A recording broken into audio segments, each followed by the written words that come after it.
Quand tu ne peux pas rentrer par la porte, apprends à acheter le bâtiment. Si tu n'es pas le bienvenu, construis ton empire dans l'ombre. Aujourd'hui, je vais t'expliquer 3 leçons de comment dominer un monde qui ne veut pas de toi. Et on va prendre l'exemple du film The Banker, donc écoute bien la vidéo jusqu'à la fin. La première leçon, c'est que si on ne veut pas te donner le pouvoir en surface, prends-le dans l'ombre.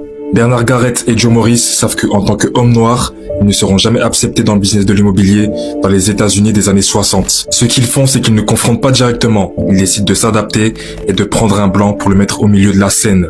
Cela leur permet de mettre un homme blanc en façade et de contrôler toute la structure dans l'ombre. Vous voulez que je fasse quoi? Que vous soyez nous pour le reste du monde. J'y connais rien, moi, aux banques. Je sais pas comment on achète une banque. On n'est pas en train d'acheter une banque. On achète un immeuble qui abrite des banques. Vous seriez le visage de notre association. Ce que ça t'apprend, c'est que tu n'es pas obligé d'être visible pour être puissant. La lumière attire les jaloux, mais l'ombre attire le pouvoir. Comprends que tu n'as pas besoin d'être la tête visible.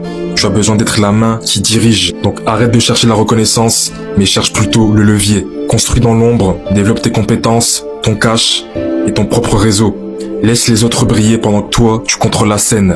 La deuxième chose, c'est que tu dois utiliser les mêmes règles que tes concurrents ou tes ennemis pour retourner le système. Bernard Garrett devient obsédé par le fonctionnement du système bancaire. Il passe des années à étudier les lois, les marges et les circuits du capital. Il utilise les armes du système pour le battre avec ses propres codes.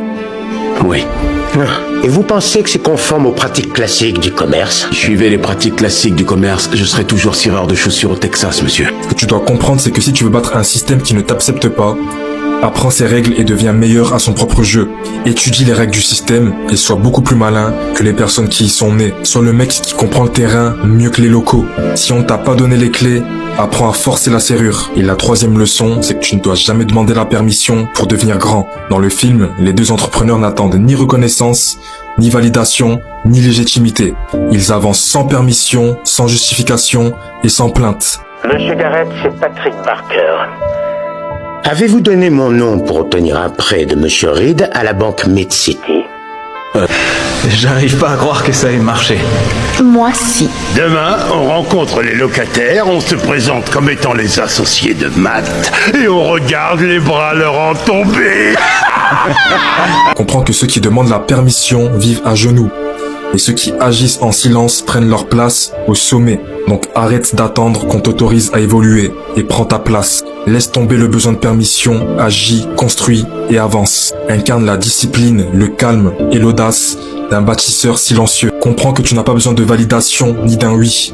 Tu as juste besoin d'un plan. Comprends que tu peux te plaindre du système et tu peux devenir celui qui exploite mieux que ceux qui l'ont créé.